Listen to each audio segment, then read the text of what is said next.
Pues seguimos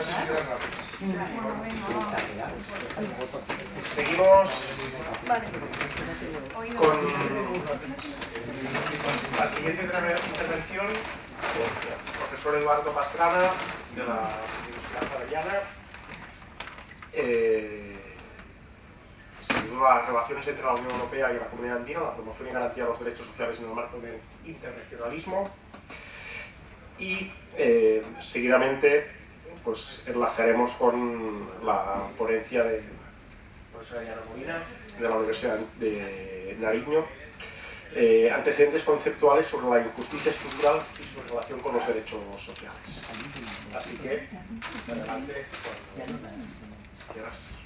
Bueno, teniendo en cuenta que hay que aprovechar que todavía estamos aquí y no nos han desalojado por razones del aumento de la velocidad del viento. Hola, hola. Bien, muchas gracias por la gran hospitalidad y especialmente lo fascinante de la experiencia gastronómica de ayer. Se llevan el alma. Bien,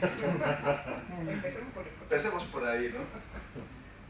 Yo quiero compartirles un poco la reflexión sobre lo que ha sido, digamos, la promoción y garantía de los derechos sociales en el marco del interregionalismo, es decir, de las relaciones entre la Unión Europea y la Comunidad Andina de Naciones. Quisiera comenzar con una frase de Jürgen Habermas que dice: la sociedad civil debe sitiar al Estado, pero no tomarse.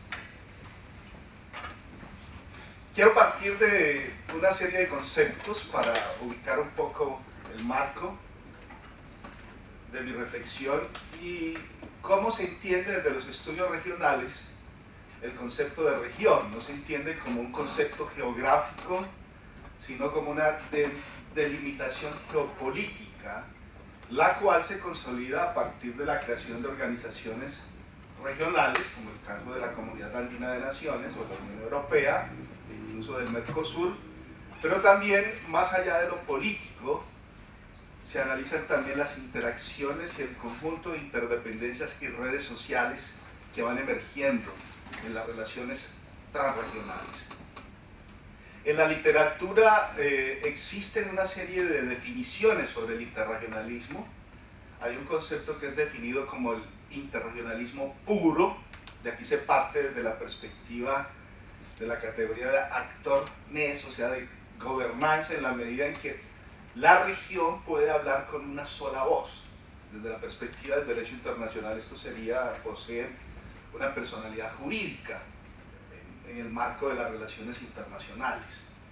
También se habla de interregionalismo híbrido, que significa cuando una organización regional desarrolla y tiene y mantiene relaciones con un Estado en particular. Y encontramos que hay una serie de relaciones comerciales, políticas, de cooperación, etc. Y aparece también el concepto de transregionalismo, que se refiere fundamentalmente a esas relaciones sociales y políticas, pero fundamentalmente de los actores no estatales que se empiezan a construir entre los distintos actores de ambas regiones. Recientemente han aparecido conceptos como interregionalismo escondido, como cuando un Estado asume la moneda de otro Estado. En América Latina hay casos muy particulares como el de Ecuador, El Salvador, ¿no? Y allá hay una tendencia también en ese sentido.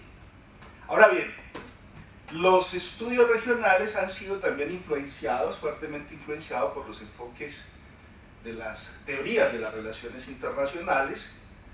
Hay conceptos racionalistas clásicos, como el del neorrealismo en los años 70, que plantea que la cooperación interregional fundamentalmente estaba destinada precisamente a esa distribución del poder y para mantener los pesos y contrapesos que se daban entre los dos bloques. Después de la caída del muro de Berlín aparece un nuevo enfoque denominado realismo neoclásico, que no solamente mira, digamos, los aspectos de la distribución del poder mundial, sino aquellos factores que también determinan la acción de la política exterior de los estados, pero desde la perspectiva doméstica, es decir, los intereses de las élites, de los grupos, al interior de los partidos, etc.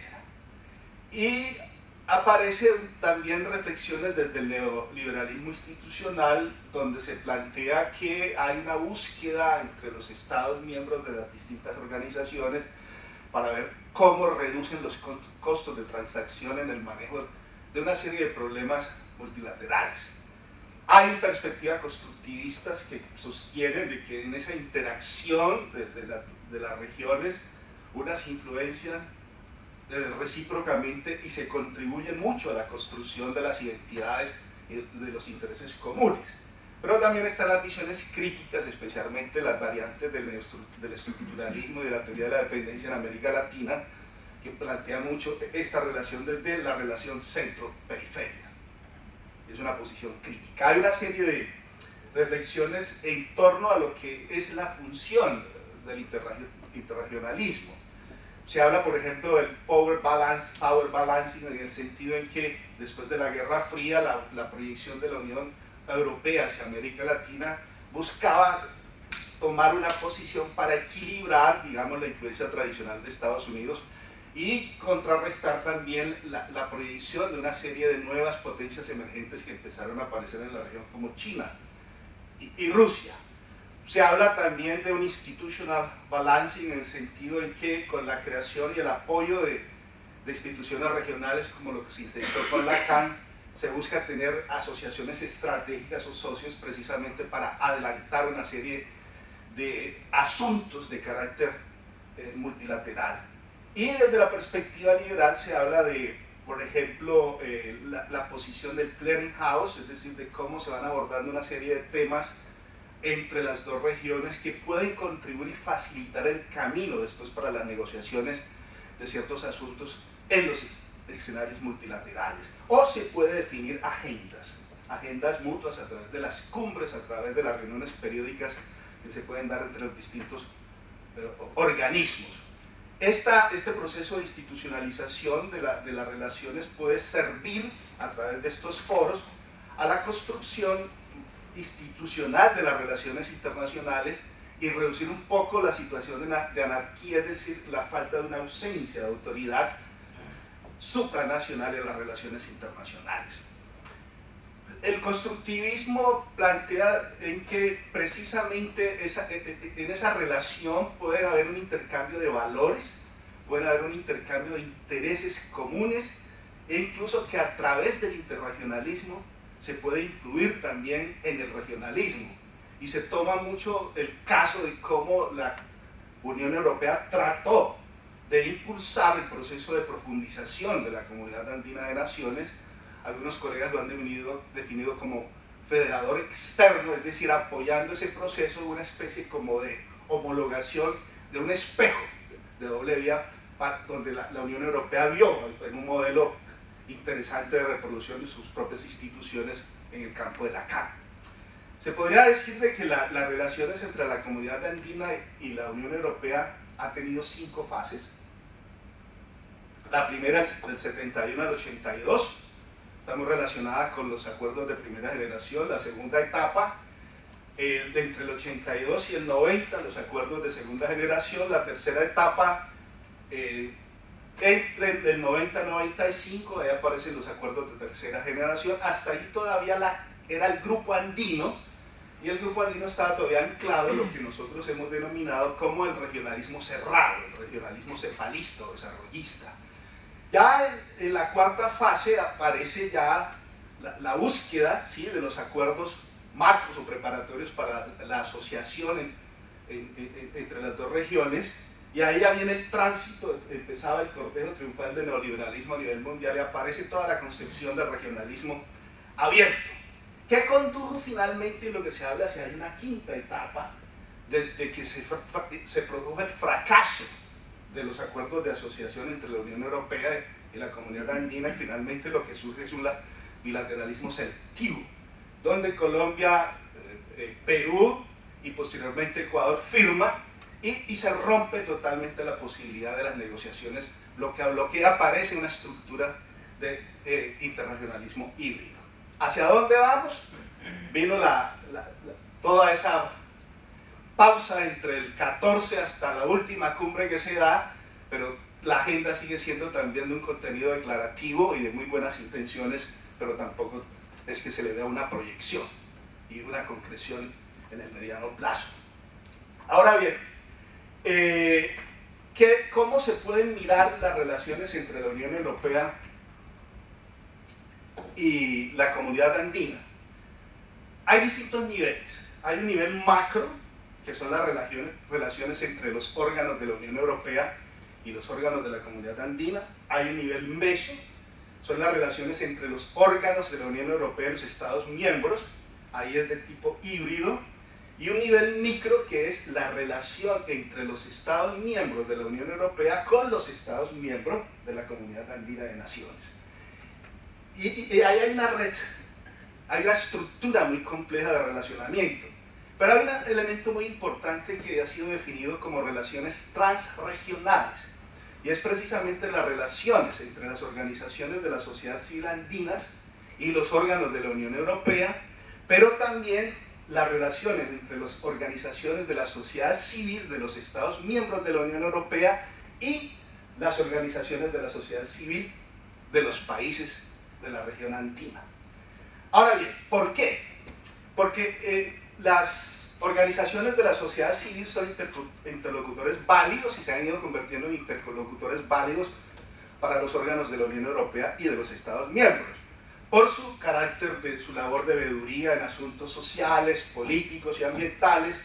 Sirven de contrapeso a los órganos estatales de cada uno de sus países para que cumplan los acuerdos que se han logrado a nivel interregional, y además hay todo un proceso de coordinación de agendas entre las organizaciones de la sociedad civil de los países miembros de la CAF con organizaciones de la sociedad civil de la Unión Europea, y que buscan precisamente acciones conjuntas para tratar de presionar en las reuniones, pero también en la formulación e implementación de las políticas públicas en el marco de esos acuerdos para que los estados la cumplan. Y ahí es donde se ha producido un empoderamiento por parte de los órganos de la Unión Europea a estas organizaciones de la sociedad civil. Y uno lo puede ver en las líneas centrales de la cooperación de la Unión Europea desde 1992, es decir, donde el fortalecimiento de la integración regional apareció como un mecanismo de desarrollo, y ahí es donde nosotros vemos una diferencia en lo que ha sido el objetivo inicial de la integración en Europa, que fundamentalmente fue la búsqueda de la paz. Pero en América Latina ha sido la búsqueda del desarrollo. Mientras en Europa ha sido la búsqueda de la paz, en América Latina también las motivaciones tienen que ver con el pasado colonial. Y ese es un gran debate y lo que marca una gran diferencia, lo que ha sido, digamos, el motor de la integración a ambos lados del Atlántico. El segundo aspecto, más allá de esa visión de federador externo, fue cómo se empezó a impulsar las condiciones políticas para promover ciertos valores de interés de la Unión Europea en los acuerdos que celebraba en los distintos periodos con la comunidad andina. Y es decir, cómo ir más allá, digamos, simplemente de lo económico. Y esto se empieza a dar en el marco del diálogo político. En los 90, por ejemplo, la ayuda al desarrollo representaba un 78%. Allí se empieza a visionar cuando apareció el concepto de la asociación estratégica, y es en esa fase donde el comercio se empieza a articular a la cooperación política y el diálogo político. Ahí es donde se empieza a plantear por parte de la Unión Europea en los acuerdos y exigirle de contrapartida a los estados de la Unión Europea y a los órganos de la comunidad andina la promoción del Estado de Derecho, el fortalecimiento de la democracia, el fomento de los derechos sociales y la óptima gestión de los recursos naturales, y ahí empieza a tomar forma la agenda ambiental. Ahora bien, la participación de las organizaciones de la sociedad civil en el internacionalismo andino europeo comenzó a tomar relevancia en los diálogos transatlánticos a partir de una serie de foros y proyectos de cooperación entre ambas organizaciones. La Unión Europea empieza a exigir una mayor participación de estas organizaciones en los escenarios tanto de integración como en las relaciones interregionales. Allí se empezaron a difundir toda una serie de derechos de estos actores de la sociedad civil en la subregión andina, y se empezaron a incluir cláusulas en los acuerdos comerciales destinados a ¿qué? Fortalecer el papel de las organizaciones de la sociedad civil en la integración andina, y dos, la protección de sus respectivos derechos. Con esto, es decir, se otorga una mayor relevancia y reconocimiento de la sociedad civil en la subregión andina a partir del 2003. De ahí que en el 2004 la CAN tuvo que aprobar un plan integrado de desarrollo social en que preveía una agenda social para combatir la pobreza, la inequidad, la exclusión social, la creación del Consejo Consultivo de los Pueblos Indígenas, la participación de estas comunidades en el proceso de integración andina y el fortalecimiento de la defensa de los derechos sociales ciudadanos y la promoción al desarrollo sostenible en las relaciones interregionales. Esto incluso también se va a exigir cuando se otorgaron a los andinos los sistemas generales de preferencia. Y también allí se empiezan a exigir los primeros estándares laborales y normativas ambientales para que se tuviesen en cuenta en cada uno de estos territorios. Ahora bien, ¿cuál es el interés ha sido el interés de los diversos órganos de la Unión Europea en programas dirigidos a la sociedad civil? El primero, en el marco de las llamadas estrategias regionales, y todavía también estrategias para cada uno de los países, entre el 2006 la primera, entre el 2007 y el 2013. En la primera estrategia, la Unión Europea se propuso el desarrollo de asistencia técnica para fortalecer la participación de la sociedad civil en la integración andina. Y en la segunda estrategia, el objetivo se centró en apoyar iniciativas para promover la cohesión social y económica entre los países miembros de la CAN. Tal estrategia promovió programas, una serie de programas de la Unión Europea con las organizaciones de la sociedad civil, entre los cuales se destacaron ALINVES, Eurosocial, Urban, Eurosolar, etcétera, etcétera. Se pueden ver un poco la lista en el texto. Además, de hecho, se adopta un instrumento entre la Unión Europea y la CAN que se denominó SOCICAN en el 2010. ¿Cuál es el propósito? Impulsar las buenas prácticas para la construcción de políticas regionales entre Ecuador, Perú, Colombia y Bolivia, que buscara ampliar la participación de la sociedad civil en el proceso de integración regional de la CAN. ¿A través de qué? A través del fortalecimiento institucional y de difusión correcta de información entre los Estados miembros. De esta manera, la Unión Europea otorgó financiamiento a más de 250 organizaciones de la sociedad civil, y esto se tradujo en más de 64 iniciativas regionales en temáticas como medio ambiente, los derechos de los pueblos indígenas y afrodescendientes, la equidad de género, el acceso a la educación, el desarrollo fronterizo y el reconocimiento de derechos laborales y la seguridad alimentaria. Esto va a ser el trasfondo para que en la negociación de los acuerdos comerciales multipartes, que son los vigentes y frente a los cuales se tiene que rendir un informe periódico, ¿sí?, se estableciera los siguientes mecanismos. Foros andinos de la sociedad civil en donde las organizaciones de la sociedad civil podrían participar en la toma de decisiones.